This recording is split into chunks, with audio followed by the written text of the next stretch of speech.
இலங்கையில் கடந்த 3 நாட்களாக பெய்து கொட்டி தீர்த்த கனமழையின் காரணமாக 12 பேர் மரணித்ததோடு ஒருவர் காணாமல் போயிருக்கின்றார். எனவே தொடர்ச்சியாக இன்றைய தினத்திலிருந்து மழை பெய்யக்கூடிய அந்த சூழ்நிலையானது குறைந்திருக்கின்றது. நேற்று தினம் வரைக்கும் 200 மில்லிமீட்டர் வரையிலான மழை பெய்யும் என்ற சூழ்நிலை இருந்த சூழ்நிலையில் இப்பொழுது 100 மில்லிமீட்டர் மழைதான் பெய்யும் என்பதாக குறைந்திருக்கின்றது. எனவே மெல்ல மெல்லமாக இலங்கையில் இப்போது மழை பெய்யக்கூடிய அந்த வீதமானது குறைந்திருப்பது மட்டுமல்லாமல் அதிகமான காற்று பள்ளமாக வீசிக்கொண்டிருக்கின்றது. காரணம், இந்த பெங்கால் புயலுடைய அந்த தாண்டவமானது இப்பொழுது வடக்கு பகுதியை நோக்கி வந்து நகர்ந்து கொண்டிருக்கிறது. குறிப்பாக திருகோணமலை கடல் பிரதேசத்தில் மையம் கொண்டிருக்கின்றது. கடந்த 6 மணித்தியாலங்களாக ஒரே இடத்தில் சுற்றி கொண்டிருப்பதாக சொல்லப்படுகின்றது. எனவே அதனை தொடர்ந்து நாளை மதியம் வரைக்கும் இந்த நிலைமை இவ்வாறு தான் இருக்குமாம். அதனைத் தொடர்ந்து நாளை மதியத்துக்கு பிறகு இந்த பெங்கால் புயலானது தமிழகத்தை நோக்கி நகர்வதற்கான வாய்ப்பு காணப்படுகின்றது. எனவே இப்பொழுது தமிழகத்தில் ஆங்காங்கே பல இடங்களில் அதிகமான மழை வந்து பெய்து கொண்டிருக்கின்றது. எனவே தமிழகமும் அதற்கு தயாரான நிலையில் இருப்பதாக தமிழகத்தினுடைய செய்திகளை பார்க்கக்கூடிய வகையில் தெரியக்கூடியதாக இருக்கின்றது. எனவே இலங்கையில் கடந்த 3 நாட்களாக மிகப்பெரிய கோர பசியை தீர்த்து கொண்ட இந்த பெங்கால் புயலானது இப்பொழுது பார்த்தீங்கன்னா படிப்படியாக குறைவது மட்டுமில்லாமல் வந்து அதனுடைய பாதிப்புகள் தான் இலங்கையில் இப்போது அதிகமாக பேசப்பட்டு வருகின்றது. எனவே 13 மரணங்கள் இருக்கலாம் என்பதாக வந்து சொல்லப்படுகின்றது. உங்களுக்கு தெரியும், சம்பாந்துறையில் இடம்பெற்ற அந்த மரணம் கிட்டத்தட்ட 8 பேர் வரையில் காவு வாங்கி இருக்கின்றது. ஆனால் ஒட்டுமொத்தமாகவே இலங்கை முழுவதையும் ஆட்டி படைத்து விட்டது இந்த பெங்கால் புயல் என்பதாக வந்து சொல்லலாம். குறிப்பாக விவசாய நிலங்களாக காணப்படலாம், பயிர் நிலங்களாக காணப்படலாம், வீடுகளாக காணப்படலாம், கால்நடைகள் என்று சொல்லி அதிகமான பாதிப்புகளை இந்த புயல் தாக்கம் உருவாக்கி இருக்கின்றது. எனவே அடுத்து வரக்கூடிய அந்த வாரங்களானது தொற்று நோய்கள் அதிகமாக இலங்கையில் ஏற்படுவதற்கான அதிகமான வாய்ப்புகள் வந்து காணப்படுகின்றன. அதே நேரத்தில் பார்த்தீங்கன்னா மரக்கறி, அதே நேரத்தில் அரிசியினுடைய விலைகள் கட்டுக்கடங்காமல் செல்வதற்கான வாய்ப்புகளும் இருக்கின்றன. குறிப்பாக அடுத்து வரக்கூடிய வாரங்களிலிருந்து கிறிஸ்மஸ் பண்டிகை, புது வருடம், பொங்கல் பண்டிகை வந்து வர இருக்கின்றது. எனவே இந்த சூழ்நிலையில் அரசு ஏற்கனவே பார்த்தீங்கன்னா 70,000 மெட்ரிக் டன் அரிசியை வந்து முன்கூட்டியே இறக்குமதி செய்து வைத்த நிமித்தம் அரிசிக்கான தட்டுப்பாடு ஏற்படுவதற்கான வாய்ப்பில்லை. ஆனாலும் கூட ஏனைய மரக்கறி போன்ற, கோழி போன்ற உணவுப் பொருட்களுக்கான அதிகமான விலை கிராக்கி எகிரும் என்பதில் எந்த விதமான மாற்று கருத்துமே கிடையாது. எனவே இன்றைய தினம் கூட பல மனதை உழுக்கக்கூடிய, மனதை வருடக்கூடிய, நெருடக்கூடிய பல காட்சிகள் கிடைக்கப்பட்டிருக்கின்றன. எனவே இந்த காட்சிகளை வந்து தயவு செய்து இலக்கிய மனம் கொண்டவர்கள் பார்க்காதீர்கள், மன்னிக்கணும். ஆனாலும் பொது அறிவுக்காக நீங்கள் பார்த்திருந்து கொள்ளுங்கள். எனவே அந்த காட்சிகளை வந்து இப்பொழுது நாங்கள் பார்க்கலாம். பாருங்கள், உங்களுக்கு புரியும் எந்த அளவுக்கு இலங்கையை அந்த பெங்கால் புயல் வாட்டி வதைத்து மக்களை நடு வீதிக்கு கொண்டு வந்து விட்டிருக்கின்றது என்பதை நாங்கள் பார்க்கலாம். வாருங்கள், இப்பொழுது அந்த காட்சிகளை பார்ப்போம். ஜனாதிபதி அன்ருகுமார திசாநாயக்க கட்சியான தேசிய மக்கள் சக்தியின் மூலமாக களுத்துறை மாவட்டத்திலிருந்து புதிதாக தெரிவு செய்யப்பட்ட உறுப்பினர் டாக்டர் நிகால் அபேசிங்க அவர் இப்பொழுது 3 நாட்கள் தொடர்ச்சியாக பாராளுமன்ற வளாகத்தில் இடம்பெறக்கூடிய அந்த பயிற்சி பட்டறையில் கலந்து கொண்டு வருகின்றார். அந்த வகையில் 2வது நாள் இடம்பெற்ற அந்த பயிற்சியின் பொழுது, முடிவின் பொழுது இவரை ஏற்றிச் செல்வதற்காக இவருடைய வாகனம் பாராளுமன்றத்துக்கு வருகை தந்திருக்கின்றது. எனவே சீரற்ற காலநிலை நிமித்தம் அவருடைய வாகன சாரதி பாதை சரியாக தெரியாத நிமித்தம் பாராளுமன்ற வளாகத்தில் இந்த சந்தர்ப்பத்தில் பாராளுமன்ற உறுப்பினர் வாகனத்தில் இல்லை என்பதோடு பாதிப்பும் ஏற்படவில்லை. இலங்கையிலே 3வது நாளாகவும் தொடர்ச்சியாக சீரற்ற காலநிலை தொடர்ந்து வருகின்றது. அந்த வகையில் இன்றைய தினம் யாழ்ப்பாணம் மற்றும் மன்னாருடைய பிரதான வீதியில் இருக்கக்கூடிய பாலியாறு சிப்பியாறு என்ற இடத்தில் ஒரு டொயோட்டா ரைஸ் வாகனம் நீருக்குள் மூழ்கி மிதந்து கொண்டிருக்கூடிய காட்சிகளை தான் இப்பொழுது நீங்கள் பார்க்கிறீர்கள். எத்தனையோ தடவைகள், பல தடவையும் சிறிய வாகனங்கள் இந்த பாதையில் பயணிக்க வேண்டாம் என்று சொல்லியும் கேளாமல் இந்த சாரதி செலுத்திய நிமித்தம் அந்த வாகனம் இப்பொழுது நீரில் மிதந்து கொண்டிருக்கின்றது. யாருக்கும் எந்த பாதிப்பும் ஏற்பட்டதாக இதுவரையில் எந்த தகவலும் கிடைக்கவில்லை.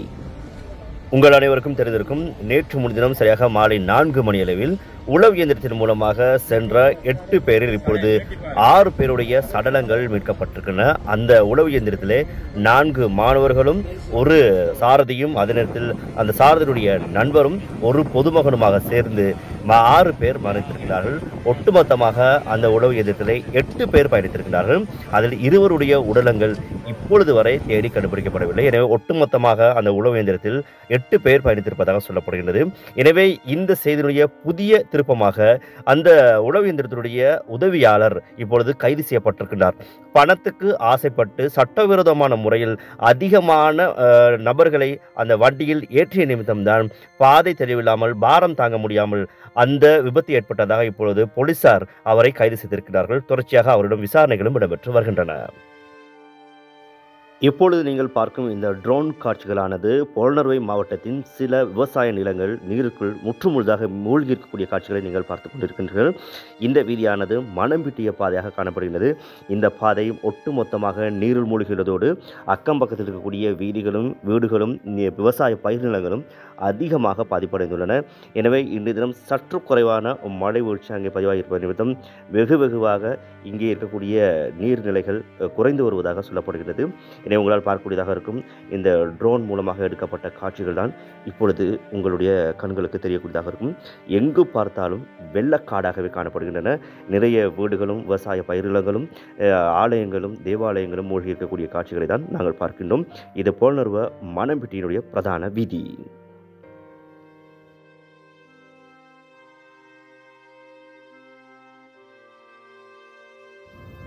கடுமையான வெள்ள பாதிப்பினை தொடர்ந்து நாலாபுரமும் வெள்ளம் சூழ்ந்துள்ள சூழ்நிலையில் போக இடம் தெரியாமல் திக்கற்று ஒரு யானை கூட்டம் உண்டு பொலனறுவ சோமாவதி என்ற பிரதேசத்தில் மிகவும் தத்தளித்த காட்சிகள் இப்பொழுது மனதை உருக்கக்கூடிய காட்சிகளாக இணையதளத்தில் அதிகமாக வலம் வந்து கொண்டிருக்கின்றன.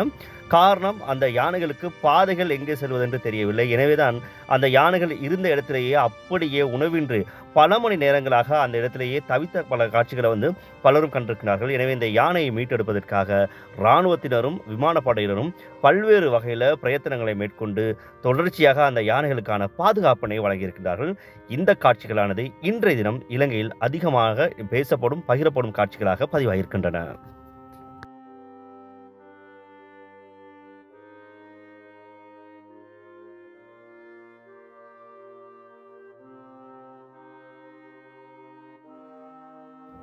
இப்பொழுது நீங்கள் பார்க்கும் இந்த காட்சிகளானது கிளிநொச்சி பரந்தன் கிளிநொச்சியை அண்டிய பிரதேசங்களில் ஒளிப்பதிவு செய்யப்பட்ட காட்சிகளாக இருக்கின்றன. குறிப்பாக இன்றைய தினம் ஒட்டுமொத்தமாக கிட்டத்தட்ட 50% அதிகமான கிளிநொச்சியுடைய பிரதேசங்கள் வெள்ளத்தில் மூழ்கி இருக்கக்கூடிய காட்சிகளை தான் இப்போ நீங்கள் பார்த்து கொண்டிருக்கீங்க. பிரதான பாதைகள் உட்பட வீதிகள் அதில் மக்கள் இருப்பிடங்கள் அனைத்துமே வெள்ளத்தில் மூழ்கி இருக்கின்றன. இப்பொழுது நீங்கள் பார்க்கலாம், ரயில் பிரதான பாதையை தவிர மற்ற அனைத்து பிரதேசங்களும் இடங்களும் வெள்ளத்தில் மூழ்கக்கூடிய காட்சிகளை தான் பார்த்து கொண்டிருக்கின்றீர்கள். மக்கள் சொல்லனா பல துயரங்களை கிளிநொச்சி பரந்தன் யாழ்ப்பாணம் மன்னார் போன்ற பிரதேசங்களை அனுபவித்து வருகின்றார்கள். இப்பொழுது நீங்கள் பார்க்கலாம், ஏனையின் வீதியினூடாக அந்த பயணங்கள் இப்பொழுது வளமைக்கு திரும்பியிருப்பதாக சொல்லப்படுகின்றது. ஏனையின் வீதியில் சூழ்ந்திருந்த அந்த வெள்ளமானது படிப்படியாக குறைந்திருக்கின்றது. இது கிளிநொச்சி டவுனுடைய மத்திய பகுதி.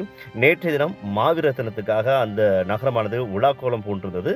அதனைத் தொடர்ந்து தொடர்ச்சியாக பெய்த மழையின் காரணமாக ஒட்டுமொத்தமாக கிளிநொச்சி மாநகர் அதனை அண்டிய பிரதேசங்கள் வெள்ளக்காடாக மாறியிருக்கின்றன. இதன் நிமித்தம் மக்கள் சொல்லனா பல துயரங்களுக்கு அங்கே முகம் கொடுத்திருக்கிறார்கள்.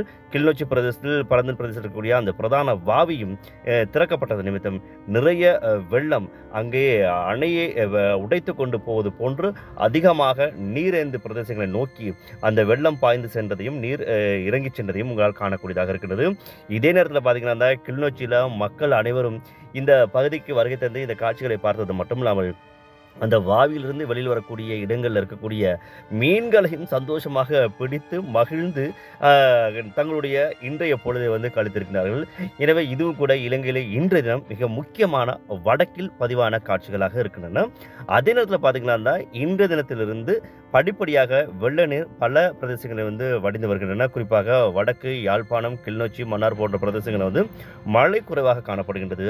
ஆயினும் அதிகமான குளிர் காற்று தான் நிலவி கொண்டிருப்பதாக அங்கிருந்து கிடைக்கக்கூடிய தகவல்கள் கூறுகின்றன. எனவே நாளைய தினம் மதியம் வரைக்கும் இந்த நிலைமை தொடரும் என்பதாக சொல்லப்படுகின்றது.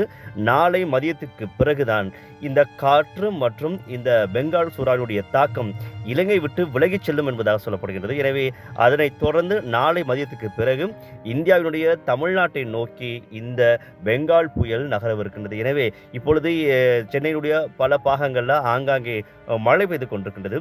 குறிப்பாக 100 மில்லிமீட்டருக்கு குறைவான மழை இப்பொழுது சென்னையில் பதிவாகி கொண்டிருக்கின்றது. எனவே இலங்கையில் ஆரம்பத்தில் 200 மில்லிமீட்டருக்கு அதிகமான மழை பெய்யும் என்பதாக சொல்லப்பட்டது காரணத்தின் நிமித்தம் அந்த விடயமானது இப்பொழுது குறைக்கப்பட்டு 100 மில்லிமீட்டர் மழை குறையும் என்பதாக சொல்லப்பட்டிருக்கின்றது. எனவே மழையினுடைய தாக்கம் இப்பொழுது படிப்படியாக குறைந்து வருவது ஒரு ஆறுதலான விடயமாக மாறியிருக்கின்றது.